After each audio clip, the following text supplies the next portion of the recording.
be a yes. As a contractor, it is your job to follow all safety policies and procedures. Different areas throughout the facility pose different hazards. Each contractor should understand those hazards. Any contractor creating new hazards on site should do their best to mitigate those hazards whenever possible. All contractors should obey speed limits throughout any facility parking lot. Contractors must park in designated areas. Absolutely no drugs, alcohol, or smoking is allowed at this facility. The bringing of weapons to this facility may constitute the grounds for immediate discharge. All contractors should know the nearest evacuation route. Contractors must evacuate when a fire alarm is sounded. Contractors should always note the location of the building evacuation areas. If you do not know the nearest rally point, ask your supervisor or your site contact. All contractors must sign in and sign out with security. Some contractors may receive temporary badges. These badges will grant access to certain areas. All contractors must understand there is a strict no tailgating policy. Confidentiality and site security are paramount at this facility. There should be no cameras or recording devices brought on site without prior approval of your site contact. Unless other arrangements have been made, contractors must sign out at the end of the day. Anytime a badge is lost or stolen, it must be reported to security immediately. I need to get a work permit from you? Sure thing. Special work permits may be required for high-hazard types of work. Some examples are confined space work and hot work. Hey, Frank. Hey, How you Frank, how doing, you doing? I'm gonna be doing some soldering upstairs. If you're not sure what type of permit or where your permits are needed, ask your site representative.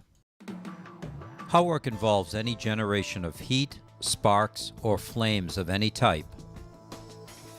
When performing hot work, OSHA standards must be strictly followed. A hot work attendant must maintain watch at least 1 hour after the work stoppage. The hot work attendant must recheck the site of the work to make sure there's no residual heat or any sort of damage that will cause problems later on.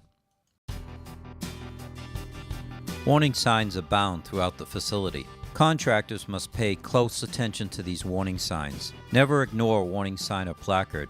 Doing so could harm you and other employees. Never enter an area that you're not authorized to enter. If you need to enter an area that you don't have authorization to enter, check with your site contact for access. Food and drink should only be consumed in designated areas. Certain types of PPE are prohibited from being brought into these areas. This facility reserves the right to test your knowledge based on health and safety topics.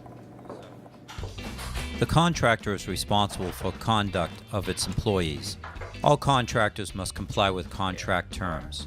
They must comply with state, local, and governmental regulations. This site complies with OSHA standards. Contractors must be trained in the OSHA standards that apply to the particular type of work that they're performing on this site. A variety of PPE is required in different locations on this site. Contractors are responsible for bringing their own PPE to the site for use and for maintaining their PPE in good condition at all times. You'll be responsible for any specialized PPE needed to complete your job. At this facility, hard hats are required when operating any lift equipment. Before creating additional hazards in any workspace, your site contact must verify the need for the work and make sure all appropriate permits are filled out correctly and completely. Contractors are responsible for supplying their own equipment and their own tools.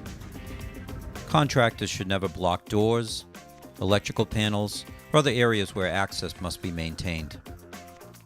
Contractors are responsible for all waste they generate on site. This is especially true for chemical wastes. Any hazardous waste generated on site must be disposed of according to all state and federal regulations.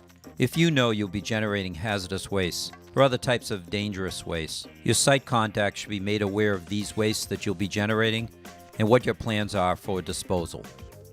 Any chemicals brought on site should be accompanied by the appropriate safety data sheet. No chemicals of any type should ever be poured down a drain or a storm drain. Contractors are fully responsible for the proper disposal of all their hazardous materials. Contractors are not permitted to change the scope of work for the particular day that they're on site. Deviations from this policy will not be tolerated. Only an authorized site contact can approve a scope of work change. Contractors must have proper training for any scope of work change. One of the biggest hazards on site that's oftentimes overlooked is the electrical hazards. Only trained and authorized workers are allowed to perform any maintenance and installation of any electrical system on site.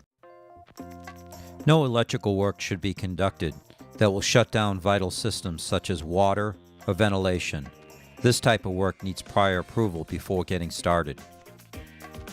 Many of the tasks involving electrical work require very specialized PPE. Scope of work that falls under the NFPA 70E standard are just such tasks that require specialized PPE.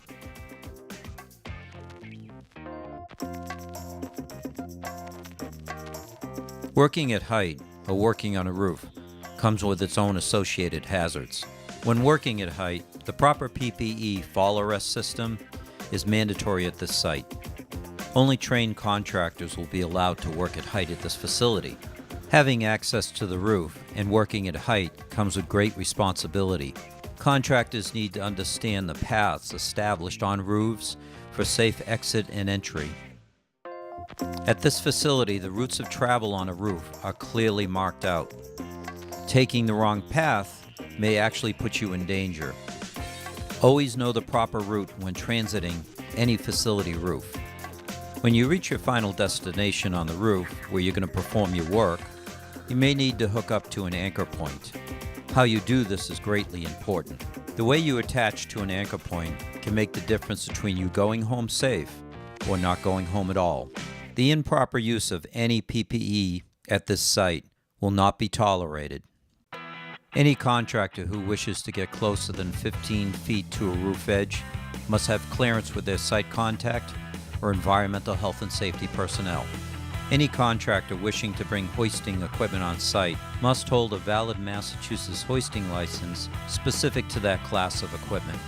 Contractors may use fire extinguishers at this facility, but before any fire extinguisher is used, the contractor must pull the nearest fire alarm pull station. This will evacuate the building and cause a response from the local fire department. Contractors should be prepared for weather events. Contractors should do their best to know the weather for the day that they're working on site. Contractors may have to stop work because of some severe weather events. There may be a call for a total evacuation of the site during certain events. Always make sure your site contact knows your plans. Chemical spills are a special type of hazard. Because of the nature of work that goes on at this site, the site has eye wash stations, safety showers, and chemical spill kits. Contractors should know the hazards of any chemicals that they bring on site. You should have safety data sheets, original containers, and any other information that will help identify a particular hazard associated with a chemical. You can only clean up a spill if you can do it without risk. All chemical spills must be reported immediately to site contacts. Again, all spills must be reported to site personnel so they can take corrective actions when necessary. All injuries on this site must be reported. If an injury does occur, security and your site contact need to be notified immediately. Injuries requiring basic first aid also need to be reported to security and your site contact. By reporting all injuries, you help the site to maintain a safe and healthful workplace. Keeping this site safe for both our employees and contractors is our #1 goal.